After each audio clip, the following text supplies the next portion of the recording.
If money wasn't an issue, what would you be doing with your life? My name's Kyle Knott, and I'm not your average finance guy. And today we're going to explore this topic a little bit.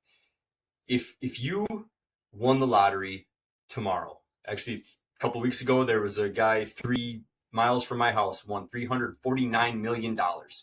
And I'm not even sure who it is yet, but how would that change your life? What would you do differently in your life if money wasn't an issue?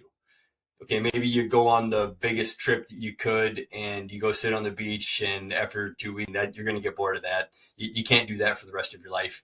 What are you going to do? You're going to pick up you're at open bar, you pick up a nice drinking habit, you're just going to start drinking every day. You're going to move into a big mansion and become an alcoholic, maybe pick up a nice drug habit and drive some fancy cars and blow it. I mean, how many millionaires do you know that just live the highest life they can possibly live because they think they're multi-millionaires, and they are, but they piss it all away in how many years? Usually, I think in most cases, a decade, it's gone, because money magnifies who you are. So if you're a good person, you're a bad person, whatever it is, money puts a spotlight, puts a magnifying glass on who you are. So what would you do if money wasn't an issue? After all that's done, after the party, everything comes back down to normal, what would you do with yourself? Would you be an asshole, or would you be a giver? Would you be a philanthropist? At that point, I think it's really important to shut the phone off, shut the screens off, shut all noise off, and you need to turn and you need to look inside. You need to look inward. What is your passion? Money doesn't matter. We don't have to chase. We don't have to grind. We don't have to bust our ass from dealing with the 9 to 5 or whatever it is that you do. I don't care if you're running a business, if you're an investor, day trader, do you want something different? You need to look inside yourself and figure out what is it that you really want to do. What are you putting this life on this earth for? What's your life purpose? And that's not an easy thing to figure out, but I think you just need to quiet everything down and kind of look inward and figure that out. So I have figured out that I am passionate about having my money work harder than I do. And along the way, I figured out that I was terrified at first to get in front of this webcam and start putting some videos out on YouTube. I've kind of started to like it. I'm getting some great feedback. I'm really actually helping people, and that feels awesome. And I never knew that was even possible, but now that has become my new passion, is what I figure out. I'm always studying. I'm listening to podcasts as I'm on the road or whatever I'm doing. I'm always learning. I'm always trying to figure out the next thing. And I love bringing whatever ideas that I come across and try to bring them to everybody here on the YouTube channel too. So, it changes, right? When I first got out of college, I was working the 40-hour, well, way more than 40 hours, but had 401k, and I maxed out my 401k, and I was telling everyone that that's what you should do. You should max out your 401k. And now I'm like, no, I would say if you're getting a match on your 401k, I would do that. I wouldn't do $1 more than that.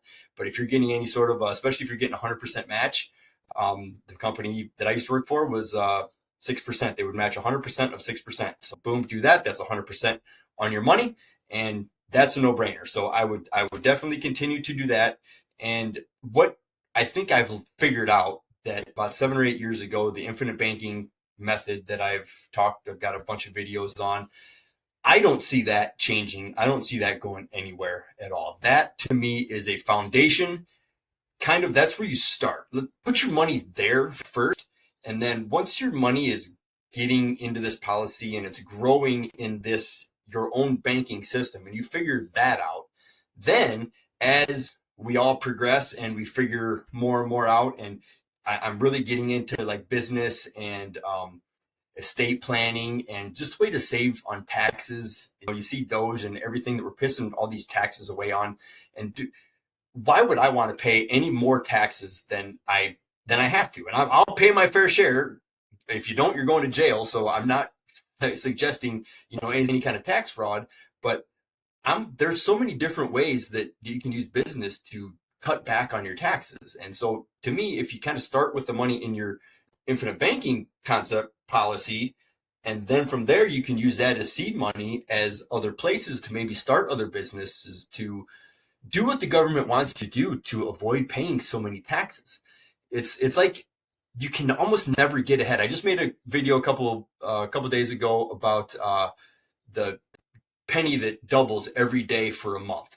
And the one example I had in there was fees and taxes. When they take fees and taxes, like, you can never get ahead, because before they take all your seed money, you don't get to keep it. You don't get to keep it and let it grow and let it compound, because the government has always got their hands in. Uncle Sam's always got his hands in there, taking it all out, kind of keeping you, beating you down. It's so hard to get ahead. But if you figure these other ways out, then you can keep more of your money. You can get other deductions and get your tax bill like Donald Trump, love him or hate him. Remember in that was a 2016 campaign when him and Hillary were going back and forth, and she said something about, well, you don't pay taxes, and he said, well, that's because I'm smart, because he uses the tax code for his benefit. And like all of her donors, it was for her benefits too. So you can use the tax code to your benefit and do what the government wants you to do. They're not really loopholes. What they are is incentives. The government, I'm into rental real estate. The government is terrible at providing housing for people. So they say, hey, if you want to be a landlord and you want to buy and hold this rental real estate, we'll give you all kinds of tax deductions as incentives to do it, because we know that you're going to do it better than the government can. But government is not efficient. Okay, so there's so many things like that you can do to just try to move the needle, to get ahead a little bit. And to me, like I said, not to spew on and on, but the infinite banking concept, once you understand that, and you can, as much money as you can funnel into that concept first, from there, it can go to every other aspect of your life. And I think that's when this other stuff, maybe you try an investment here, you try 4 different investments, one of them doesn't work. Okay, chalk up your losses, but you've always got that initial seed money over here compounding all the time. So it's that continuous compounding that is, like Einstein said, is the one of the world. So keep that stuff going. I hope this stuff helps, and let me know if you got any questions. I'd be happy to help.